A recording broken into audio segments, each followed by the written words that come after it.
इसलिए मनोगुप्ती नहीं हो सकती परिग्रही जीव को। और जो निष्परिग्रह है, जिसको कोई चीज नहीं है, चिंता की कोई चीज नहीं जिसके पास, यानी जिसको अपने जीवन तक की चिंता नहीं है,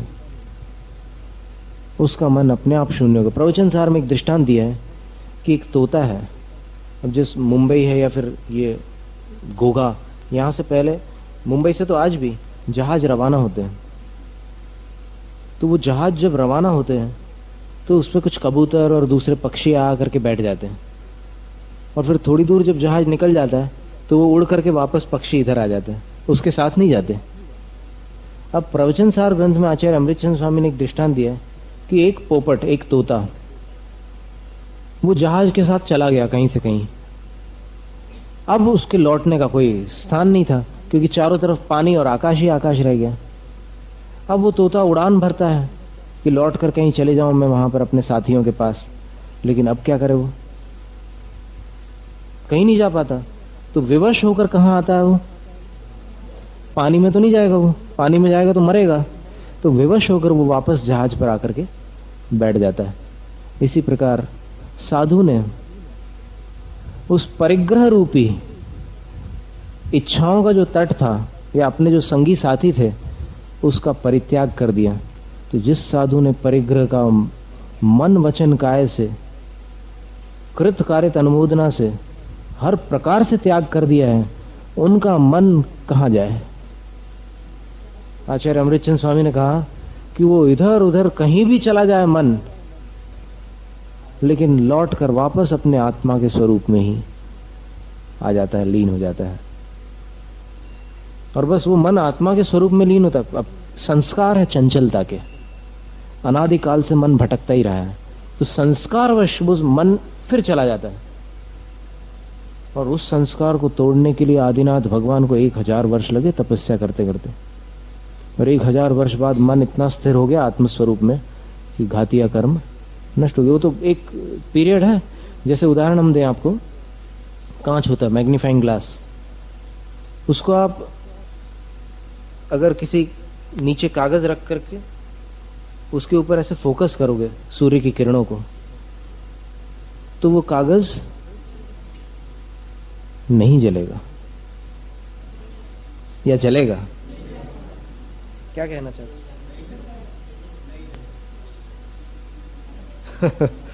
देखो इसमें दो मत है। फोकस एकदम बिल्कुल फोकस किया हुआ है, परफेक्ट फोकस है,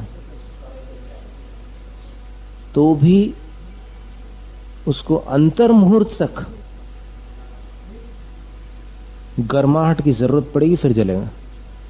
एकदम फोकस किया आपने, परफेक्ट फोकस करके हटा लिया, तो जलेगा क्या? नहीं जलेगा। बस ऐसे ही होता है। बार बार साधु ध्यान लगाते हैं, अच्छा फोकस हो जाता है, लेकिन फिर मन संस्कारवश, पूर्व संस्कारवश मन फिर कहीं बाहर चला। अब कहीं ऐसा जरूरी नहीं है कि सब बुराइयों में ही जाए मन, शुभ में चला जाता है। लेकिन उसके बारे में भी प्रवचन सार ग्रंथ की टीका में एक श्लोक आता है, शम सुख शीलित मनसा मशनमपि द्वेषमेति किम कामाः स्थलमपि दहति झषाणा मंगम किमंग पुनरंगाराः। आचार्य जयसेन स्वामी ने एक बहुत सुंदर श्लोक कहा कि जब मुनि महाराज उस ध्यान में लीन होने के लिए अभ्यस्त हो जाते हैं, यानी बार बार उसी ध्यान में जाने में जिनका स्वभाव बन जाता है, तो उनको उस ध्यान से बाहर आना भी कष्टदायक प्रतीत होता है। आ रहा है समझ में? कि जिन मुनि को शुद्धोपयोग में जाने की आदत पड़ जाए, उनको शुभोपयोग भी दुखदायी लगता है। फिर अशुभोपयोग कैसे अच्छा लगेगा उनको?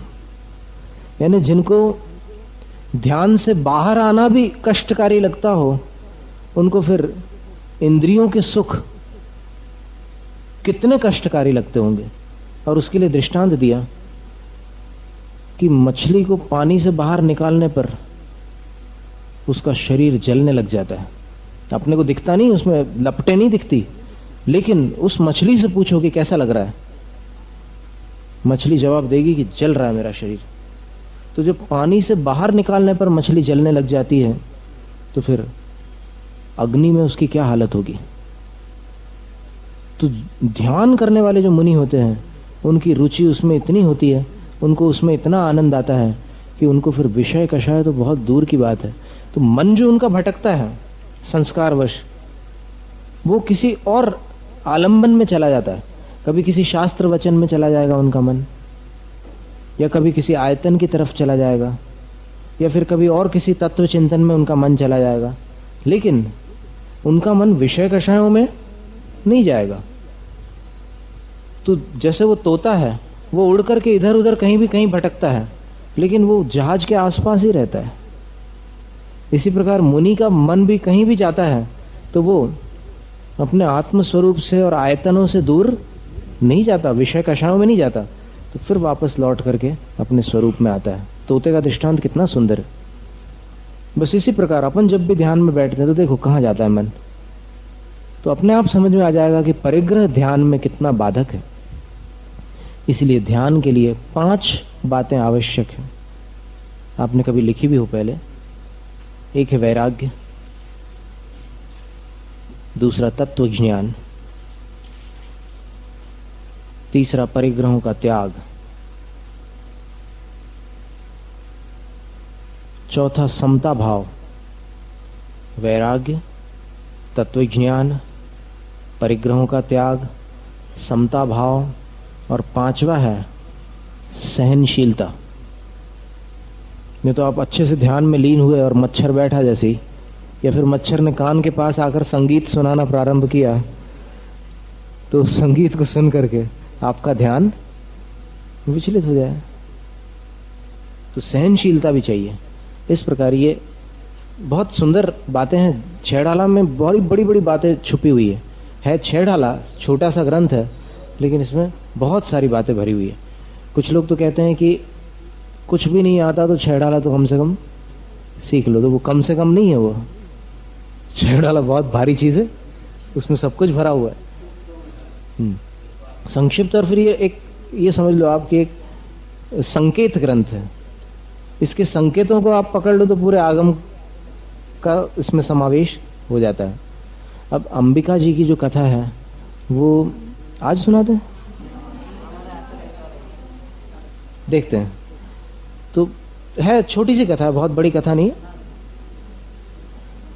और रविवार होने के कारण आप लोगों की इच्छा ज्यादा तीव्र हो सकती है, और बहुत दिनों से कोई चीज दिखा करके फिर न परोसना, वो भी एक आफत जैसी होती बात।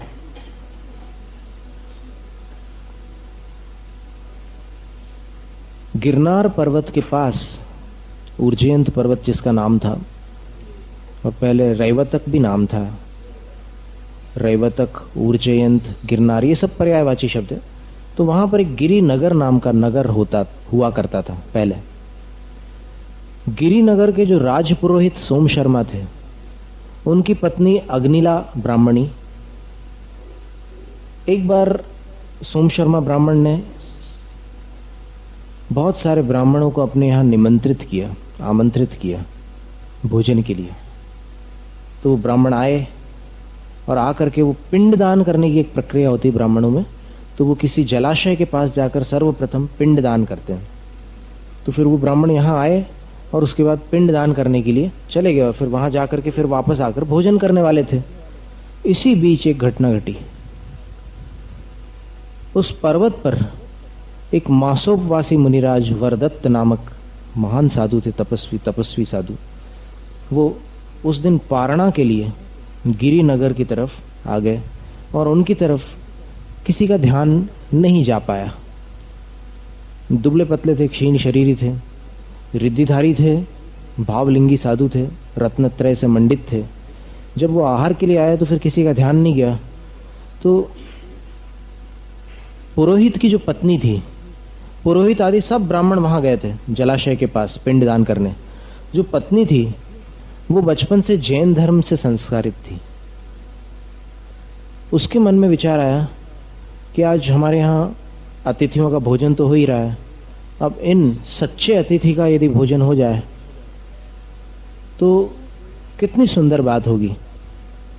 ये मुनिराज बहुत लंबा उपवास करके आहारचर्या के लिए आए हैं और अभी किसी का ध्यान नहीं है नगर में इनकी तरफ, तो क्यों ना मैं इनका पड़गान करके आहार दान कर लूं। तो वो पड़गान के लिए खड़ी होती है, लेकिन मुनिराज देख करके पहचान जाते हैं कि ये अन्यमति परिवार की कोई है। अब वो ब्राह्मणी भी इतनी शुद्ध मतलब संस्कारित थी कि वो मुनि महाराज के अभिप्राय को समझ करके कहती कि हे मुनिवर, यद्यपि मैं अन्यमति हूं, लेकिन मेरी श्रद्धा जैन धर्म पर है और मैं अष्टमूल गुणों का पालन करती हूं, अभक्ष का सेवन नहीं करती, इसलिए आप मुझसे आहार लेने की कृपा कीजिए।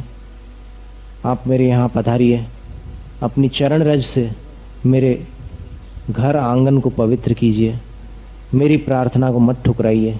हे स्वामी नमोस्तु नमोस्तु नमोस्तु, अत्र अत्र अत्र तिष्ठ तिष्ठ तिष्ठ पड़गान करती हूँ। तो फिर मुनिराज उसकी भावना को देखकर वहीं पर स्थिर हो जाते हैं। वो विधिवत पड़गान करके 9 पुण्य विधि के साथ, पूरी विधि जो है ना 9 प्रकार की उसमें क्रियाएं होती है, उन 9 क्रियाओं के साथ वो मुनिराज को आहार दान देती है। मुनिराज दूध और दही नहीं लेते और बाकी जो आहार ग्रहण कर लेते हैं मुनिराज, वो ग्रहण करके फिर पारणा संपन्न हो जाती है उनकी, और वहां से निकलकर वापस उसी पर्वत की गुफा में जहां से वो आए थे चले जाते हैं। और जब वो निकल रहे होते हैं तब तक वो सारे ब्राह्मण लौट करके जलाशय से देख लेते हैं। तो वो ब्राह्मण जब देखते हैं तो उनमें से कुछ बहुत तीव्र कषाय वाले थे। अब रहती है कषाय, अनंतानुबंधी कषाय के भी बहुत सारे भेद हैं, कुछ मंद भी रहती है, कुछ तीव्र भी रहते हैं। तो तीव्र कषाय वाले जो थे वो एकदम भड़क गए, और प्राय ये हो जाता है अनायतनों में, ऐसी स्थिति बहुत भयंकर बन जाती है।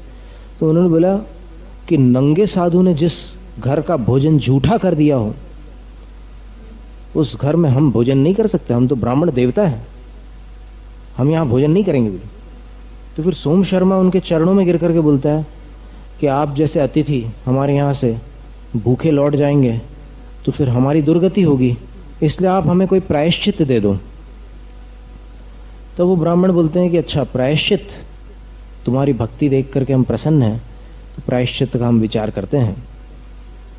तो ब्राह्मण बोलता है कि प्रायश्चित भी दे दो और फिर जितना चाहे उतना धन भी मेरे से ले लो बोले।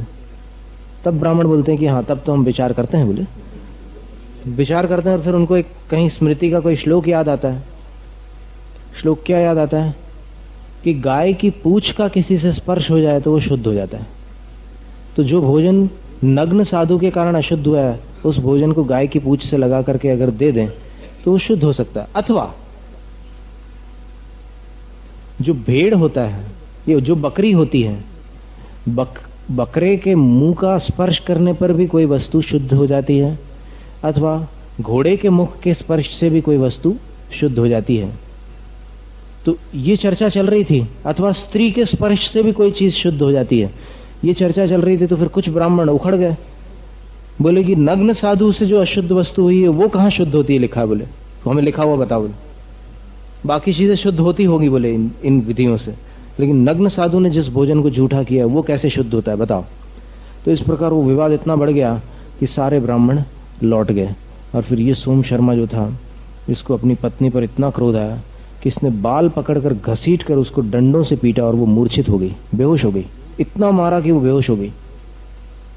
और फिर वो कहीं बाहर चला गया घर से कि आज तो सब मेरा काम बिगड़ गया और मैंने इसको दंड दिया तो अच्छा किया, ताकि भविष्य में कभी ऐसी कोई भूल न होने। तो फिर ये जैन मुनि को आहार करा रही है, आगे पता नहीं ये क्या क्या करेगी। तो उसने मार मार करके बेहोश कर दिया और वो वहां से कहीं चला गया। अब इस बीच क्या हुआ कि जब इसको बहुत देर बाद होश आया, इसके 2 बच्चे थे और बच्चों से बहुत स्नेह था माँ का। एक का नाम था प्रभंकर, एक का नाम था शुभंकर। तो इन दोनों पुत्रों को, एक 5 साल का था और एक 7 साल का था, वो लेकर घर छोड़ करके चली गई कि इतनी जहां पर मार पड़ती हो और जहां पर मतलब जानवरों को भी इतना नहीं पीटा जाता कि बेहोश हो जाए, बैलों पर भी जो वार किया जाते हैं तो उसको बेहोश करने के लिए नहीं किया जाता है।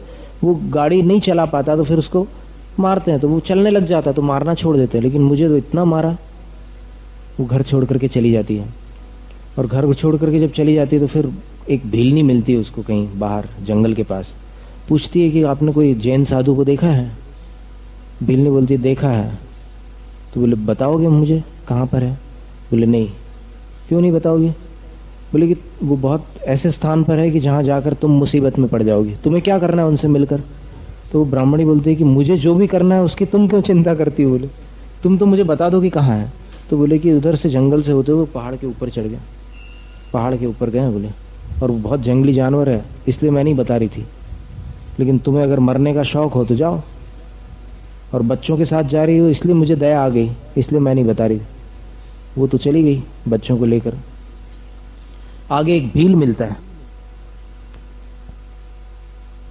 उसको भी दया आ जाती है कि ये कोई नगर की स्त्री है और कोई सभ्य परिवार से दिखाई देती है, लेकिन बड़ी दुखी है, बच्चों को लेकर पता नहीं कहाँ जा रही है। तो फिर उस भील से भी पूछती है कि यहाँ पर कोई जैन गुरु महाराज हैं ऊपर पहाड़ पे? तो फिर उसको इतनी दया आती है कि बोलते हैं कि है तो सही, लेकिन रास्ता बहुत खराब है, तुम कैसे जाओगी वहां पर? चलो मैं छोड़ देता हूं। तो फिर वो बोलती है कि अच्छा भैया तुम छोड़ दो मुझे। तो वो भील उसको रास्ते से ले जाता है और जंगली जानवर वगैरह से रक्षा करते हुए महाराज मुनिराज तक पहुंचा देता है और फिर वहां से स्वयं चला जाता है। अब वो उन मुनिराज के पास जाकर के नमस्कार करती है और प्रार्थना करती है कि हे मुनिवर, मैंने संसार की असारता को देख लिया और स्त्री पर्याय के घोर कष्टों को भी मैंने भोग लिया, अब मुझे आप दीक्षा दीजिए। मुनिराज कहते हैं कि मैं दीक्षा नहीं दूंगा। तब वो कहती है कि क्यों नहीं देंगे? तो बोले एक तो तुम जिस परिस्थिति में घर छोड़ करके आई हो वो दीक्षा के लिए लोक विरुद्ध परिस्थिति है, इसलिए मिथ्या दृष्टि जीवों के द्वारा उपसर्ग की संभावना होगी अगर मैं दीक्षा देता हूं तो। और दूसरा कारण यह है कि तुम अभी एक मां हो और तुम्हारे ऊपर बहुत बड़ी जिम्मेदारी है। इस जिम्मेदारी से भागकर दीक्षा का मार्ग अंगीकार करना जैन शासन में वर्जित है। तो इसलिए तुम यहां भी मत ठहरो मेरे पास, क्योंकि यहां ठहरना भी अनुचित है। तुम यहां से चली जाओ और किसी वृक्ष के नीचे जाओ, चली जाओ। वो मुनिराज की स्पष्टवादिता से और मुनिराज की सद्भावना से हर्षित होती हुई मुनिराज को नमस्कार करती है कि ठीक है, मुझे दीक्षा नहीं दी तो क्या हुआ है, मेरे ही गुरु हैं ये। गुरु अपने मन की बात करें ये गुरु का लक्षण नहीं है। गुरु हित की बात कहते हैं। कभी कभी वो बात अपने मन की नहीं होती, लेकिन जो गुरु बात कहते हैं वो अपने हित की बात करते हैं, इसलिए उनकी बात शिरोधार्य है। ऐसी श्रद्धा करके वो वहां से चली गई और फिर थोड़ा ऊपर और चढ़ करके पहाड़ में उसको एक अच्छा पेड़ मिल गया, उसके नीचे बच्चों को लेकर के बैठी थी। तो फिर पहाड़ों में कई जगह ऐसे गड्ढे जैसे रहते हैं, कहीं बड़ी बड़ी चट्टानें रहती है, कहीं पर गुफाएं रहती हैं। तो एक गड्ढा था जो पहले सूखा हुआ, कोई पहले जलाशय रहा होगा, अब सूखा हुआ एक गड्ढा था, पानी उसमें नहीं था। बच्चे बोलते हैं कि माँ प्यास लग रही है। माँ बोलती है कि इस पहाड़ में मैं कहाँ से पानी ला करके दूं? तो वो छोटा वाला बोलता है कि माँ बहुत प्यास लग रही है। तो फिर माँ बोलती है कि ठीक है तुम बैठो, मैं ढूंढ कर लाती हूँ पानी। वो पानी ढूंढने जाती है। अब जैन धर्म के प्रभाव से वो जो सूखा हुआ जलाशय था उसमें स्वच्छ पानी भर जाता है, तो उन बच्चों को पानी पिला देती है। इसके बाद काफी देर तक वो पेड़ के नीचे बैठे रहते हैं। तो फिर बालक बोलता है कि माँ भूख लग रही है। तो माँ बोलती है कि यहाँ कहाँ भोजन है? बोले कि नहीं माँ मुझे भूख लग रही है। फिर दूसरा भी बोलता है कि माँ मुझे कुछ खिलाओ। तो फिर वो ऐसे नमोकार मंत्र पढ़ के हाथ जोड़ती है, गुरु महाराज को प्रणाम करती है। तो उसी समय जैन धर्म के प्रभाव से जिस वृक्ष के नीचे बैठे थे वो वृक्ष कल्प वृक्ष बन जाता है और सब प्रकार के श्रेष्ठ आहार वहां से इनको प्राप्त हो जाते हैं। तो तीनों भोजन पानी से निवृत्त हो जाते हैं, अच्छे से भोजन हो जाता है इनका। इसके बाद वहां नीचे क्या होता है गिरिनगर में, वो भी एक अच्छी घटना है। तो उसको हम आज बताएं या कल?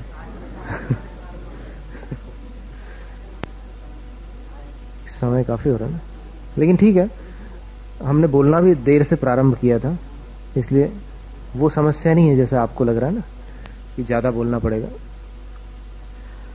तो उस समय गिरिनगर में किसी कारण से आग लग जाती है और इतनी प्रचंड अग्नि की सारा नगर भस्म हो जाता है और प्रयास करने पर भी वो अग्नि शांत नहीं होती, पूरा का पूरा नगर भस्म हो जाता है। सिर्फ 3 भवन सुरक्षित रहते हैं, एक राजा का महल, दूसरा रानी का महल और तीसरा जहां मुनिराज आहार करके गए थे वो वाला घर, ब्राह्मण सोम शर्मा का घर। अब इस अग्निकांड में वो जितने लोग बच गए थे, घर तो सब जल गए थे, नगर पूरा जल गया था, लेकिन लोग बच गए थे। तो उन लोगों में जो ब्राह्मण लोग थे उन्होंने सोचा कि वो नग्न साधु नहीं होंगे, वो कोई देवता होंगे जिन्होंने नग्न साधु का रूप बना करके इसके घर भोजन किया और इसके घर उनके भोजन से आग नहीं लगी, इसलिए इसके यहाँ का भोजन शुद्ध है। अपन तो अशुद्ध समझ करके नहीं कर रहे थे, चलो अपन सोम शर्मा के यहाँ भोजन करने चलते हैं। वो जाते हैं सोम शर्मा के यहाँ। तब तक सोम शर्मा भी घर लौट आया था। अब वो देख रहा था कि आजू बाजू सब जगह आग लगी हुई है और फिर सामने से ब्राह्मणों की भीड़ आते हुए देखता है। फिर वो एकदम शर्मिंदा था कि मेरे यहाँ भोजन नहीं कर रहे थे ये लोग, अभी फिर से आए हैं, पता नहीं क्या दंड देना चाहते हैं मुझे। तो एकदम घबराया हुआ हाथ जोड़ता है और उनकी तरफ देखता है दीन मुद्रा में। तो फिर वो लोग बोलते हैं कि धन्य हो ब्राह्मण, धन्य हो सोम शर्मा, धन्य हो पुरोहित। बोले तुम्हारे यहाँ वो नंगा साधु नहीं था, वो कोई देवता था, वो उस रूप में आकर के भोजन कर गया, इसलिए तुम्हारा भोजन अशुद्ध नहीं है, हम तुम्हारे यहाँ के भोजन को स्वीकार करते हैं। और फिर और ब्राह्मणों को मालूम पड़ा जिनको निमंत्रण नहीं दिया था, तो उनको भी लगा कि भाई इनके यहाँ कोई शुद्ध भोजन है और देवता पधारे हैं, वो भी आ गए भोजन के लिए, वो भी आ गए, क्योंकि भोजन में कोई पीछे नहीं रहता, वहां सबका धर्म एक हो जाता है, सब आ गए भोजन करने। ब्राह्मण ने सोचा कि इतना भोजन मैं कैसे कराऊंगा, और अभी बनाने वाली भी नहीं है कि और बनवाऊं, वो भी मेरी मार खा करके घर छोड़कर चली गई है, अब मैं क्या करूं। अंदर ही अंदर पश्चाताप भी हो रहा था कि मैंने क्यों मारा उसको इतना। तो फिर उसने खुद वो सारा भोजन परोसा और दूध और दही तो तत्काल समाप्त हो गया, लेकिन बाकी जितना भोजन था वो खा खा करके थक गए जितने अतिथि थे, लेकिन वो पात्र समाप्त नहीं हुए, पात्र भरे के भरे रह गए। अब ब्राह्मण को समझ में नहीं आया कि ऐसा कैसे हुआ। फिर जब सब विदा हो गए तो ब्राह्मण को बहुत दुख हुआ, अपनी पत्नी का स्मरण आया कि मेरी वो पत्नी सरल थी और उसके सब गुणों का स्मरण कर रहा है। अब देखो वियोग के बाद सब याद आती बातें। जीते हुए को कोई नहीं पूछता, मरने के बाद श्रद्धांजलि सभाएं होती है। तो पत्नी के वियोग के बाद वो बहुत दुखी होता है और फिर आस पड़ोस में जो लोग खड़े थे उनसे पूछता है कि क्या तुमने देखा कि मेरी पत्नी किस तरफ गई है। तो फिर वो एक बोलता है कि देखा है। बताओगे? नहीं बताएंगे। बोले क्यों नहीं बताओगे? बोले कि तुम उसकी जान न ले लो इसलिए नहीं बताएंगे। बोले अभी तो तुमने बेहोश किया था उसको मार पीट करके, अभी तो तुम मार डालोगे बोले जान से, हम नहीं बताएंगे कहाँ गई। तो वो बोले कि मुझे बहुत पश्चाताप हो रहा है और फिर मैं बहुत दुखी हूं। तो बोले कि तुम लोग बहुत मायाचारी लोग हो, इसलिए तुम्हारी इस माया में हम लोग नहीं फंसने वाले, तुम ऐसा कपट करके पूछ लोगे कि पत्नी कहाँ है। तो फिर ब्राह्मण बहुत उदास हो गया, बोले कि ये तो नहीं बताने वाला। तो वो चौराहे पर जाकर गला फाड़ फाड़ करके रोने लगा और ऐसा रोया कि किसी को दया आ गई, बोले कि तुम्हारी पत्नी गिरनार पर्वत गई मुनि महाराज के पास, जिनको आहार दिया था उन्हीं के पास गई है। तो वो ब्राह्मण भी उसी तरफ जाने लगा, गिरनार तरफ, पर्वत की तरफ जाने लगा। और ऊपर वहां वृक्ष के नीचे बैठे हुए इन दोनों ने ऐसे चढ़ते हुए उस ब्राह्मण को देखा पहाड़ की तरफ। दोनों बच्चे थे साथ में, तो उसने देख लिया ब्राह्मणी ने। फिर बच्चे तो खा पी करके बिल्कुल सुस्ता रहे थे, विश्राम कर रहे थे। तो ब्राह्मणी सोचती है कि अब तो ये मुझे जान से मार डालेगा मेरा पति। तो फिर वो उठ करके उस पेड़ से दूर चली जाती है और फिर एक दरी, जिसको बोलते हैं पहाड़ में जो दरारें पड़ जाती है ना, चट्टानें फट जाती है कभी, तो उसमें कूद करके मरण को प्राप्त हो जाती है। मरण के उपरांत वो घबराहट में मरी थी और ब्राह्मण उसको माफी मांग करके वापस ले जाना चाहता था। वो यक्ष जाति के देवों में देवी की पर्याय को प्राप्त होती है, उस पर्याय में यक्षी बन जाती है, अंबिका उसका नाम था। और वहां उत्पन्न होते ही साथ उसको लगता है कि कौन से पुण्य से मुझे देवगति मिली है। तो उसको समझ में आ जाता है कि मैंने उस जन्म में मुनिराज को आहार दान दिया था, आज के ही दिन दिया था, और फिर ऐसा ऐसा हुआ। सारी घटनाएं उसकी स्मृति में आ जाती है और बच्चों का ख्याल आता है। तो फिर वो वापस अग्निला का रूप बना करके उन बच्चों के पास आ जाती है। अब ब्राह्मण सीढ़ियों को बहुत मुश्किल से चढ़ता हुआ पहाड़ के ऊपर चढ़ जाता है। कहीं तो सीढ़ियां थी, कहीं नहीं भी। तो वहां पहुंच करके वो जब देखता है तो फिर वो दूर से ही कहता है कि हे अग्निले, मैंने तुम्हें असह्य कष्ट दिया है, उसके लिए मैं अत्यंत लज्जित हूं, मैं क्षमा चाहता हूं, चलो वापस घर चलो। मैं अपनी भूल पर बहुत पश्चाताप कर रहा हूं, मुझे बहुत दुख है, तुम वापस चलो। तो फिर वो कहती है कि मैं तुम्हारी पत्नी नहीं हूं। एकदम ऐसा रूखा जवाब देती है, मैं तुम्हारी पत्नी नहीं हूं। तो फिर इसको लगता है कि बहुत नाराज है, इसलिए इस प्रकार से बोल रही है। तो फिर वो हाथ पांव जोड़ करके सब मनाता है, खूब बातें करता है। फिर बाद में जब वो चलने को तैयार नहीं होती तो फिर वो पकड़ करके ले जाना चाहता है कि चलो अब तो मैं सब कुछ करने को तैयार हूं, मैं बहुत माफी मांगता हूं तुमसे, चलो घर चलो। तो जैसे ही पकड़ना चाहता है तो फिर वो देवी ऐसे ऊपर आकाश में उठ जाती है। बोले कि मैंने कहा ना मैं तुम्हारी पत्नी नहीं हूं। तो फिर ब्राह्मण ऐसे हाथ जोड़ करके बोलता है कि फिर हे देवी आप कौन हो? बोले कि मैं देवी ही हूं, मैं तुम्हारी पत्नी पूर्व जन्म में थी, लेकिन आज ही तुम्हें ऊपर चढ़ते हुए देखकर मैं मरण को प्राप्त हो गई, और देखो मेरी लाश वो पड़ी है। वो ब्राह्मण को ऐसे दिखलाती है और फिर बोलती है कि अब मैं नहीं आ सकती। तो ब्राह्मण बोलते हैं कि ये सब कैसे हुआ? बोले कि ये सब गुरु की भक्ति से जो मैंने पुण्य कमाया था उससे मुझे देव पद प्राप्त हुआ है, देवी बन गई हूं मैं, और तुम भी अपना भला चाहते हो तो फिर जैन धर्म से दुश्मनी छोड़ो। वो ब्राह्मण बोलता है कि मैं भी मर जाऊंगा, जहां तुम मर गई हो वहीं मैं भी कूद जाऊंगा। तो फिर वो देवी रोकती है कि देखो ये 2 बच्चे, इनको कौन पालेगा? तो ब्राह्मण उन दोनों बच्चों को देखता है, बोले कि ये तो मैं भी जानता हूं कि इनको कौन पालेगा, लेकिन क्या करूं, मैं भावावेश में हूं, मुझे समझ में नहीं आ रहा क्या करूं, मैं मर जाऊं ऐसा लगता है। फिर वो दोनों बच्चों को लेकर नीचे आता है। नीचे आकर के रिश्तेदार जो थे उसके अच्छे परिचित से उनको सौंप देता है कि तुम लोग इन बच्चों का ध्यान रखना। और फिर मेरा तो कोई ठिकाना नहीं, अब तो मेरा मन बिल्कुल उचट गया है। और फिर सबको आकर के बोलता है कि देखो जैन धर्म की बड़ी महिमा है, मेरी पत्नी मर करके अंबिका देवी बनी है, और फिर तुम लोग भी अणुव्रत या महाव्रत अंगीकार करो, इसी में कल्याण है। तो बहुत सारे लोगों ने उसकी बात सच मान करके स्वीकार कर ली, लेकिन वो स्वयं अपनी उस भावना के आवेश में वापस गिरनार पर्वत पर चढ़ करके उसी गड्ढे में जाकर उसी जगह कूद करके मर जाता है। तो जैन धर्म का बहुमान करने के कारण जो पुण्य उसके पास इकट्ठा हुआ था उतने क्षणों में, उस पुण्य से वो अभियोग्य जाति का देव बन जाता है।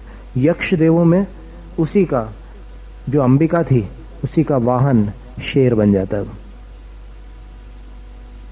अभियोगी जाति के जो देव होते हैं ना, वाहन जाति के, जैसे इंद्र का वाहन ऐरावत है, उसी प्रकार अंबिका का वाहन वो शेर बन जाता है। तो इस प्रकार ये अंबिका देवी की कथा आती है, और यही अंबिका देवी नेमिनाथ भगवान की शासन यक्षी है, ऐसा उल्लेख पुण्याश्रव कथा कोश में उपलब्ध होता है। तो इस तरह ये कथा